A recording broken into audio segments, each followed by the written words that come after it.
We're talking about Facebook now, but of course the company's called Meta. Companies move fast, right? And governments move slow.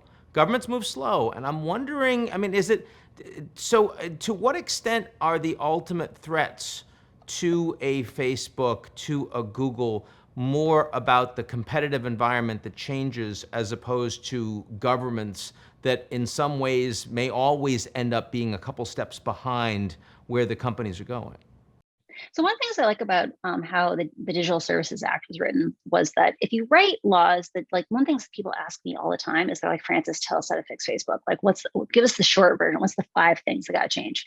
And when we write laws in the United States, we like to write laws that are specific prohibitions. They're like, you must do X, you must not do Y. And the problem with laws like that is that companies run around the fence. They're very clever. They hire very good lawyers who let them do what they want to do. One of the things about the Digital Services Act that I find really interesting is that it asks for an ongoing conversation. Like right now, these companies don't have to disclose things that they learn. If the public has questions, they don't have to answer the questions. When we have an ongoing risk management structure where, like, the companies have to disclose these risks so they know about, if the government says, hey, these people are saying this risk exists, can you please either give us proof it doesn't exist, or like, let's have a conversation about how you're going to mitigate that. That's an ongoing, flexible approach to trying to direct them back towards the common good.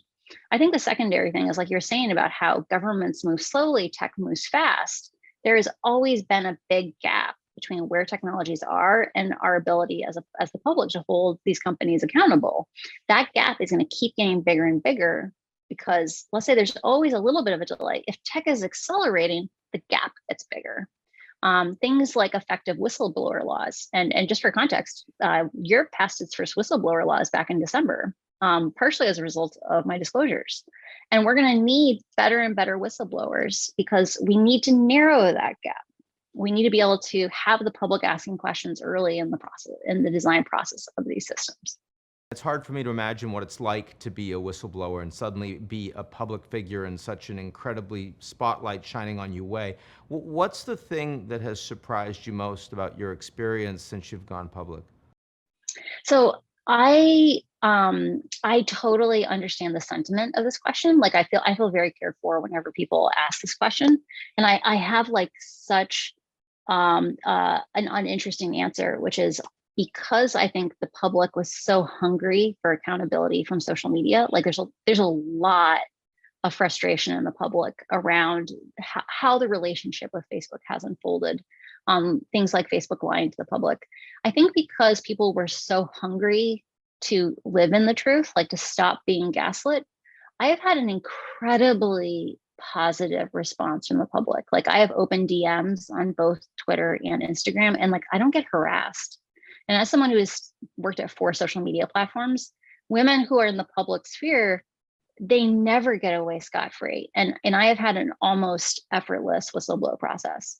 And so I think that's the number one thing I'm most surprised by. Like, I was deeply scared before I came out, and I was deeply scared even in the first couple days after I came out, because there were, like, our threat researcher had a lot of scary stuff the first 24 hours, 48 hours off the dark nets, off of places like 8chan. And I think once people heard my Senate testimony, like, nothing ever happened to me. And so I'm super grateful for how positively I've been received, and how I feel like kind of the internet collectively has held me. So I'm very grateful for that.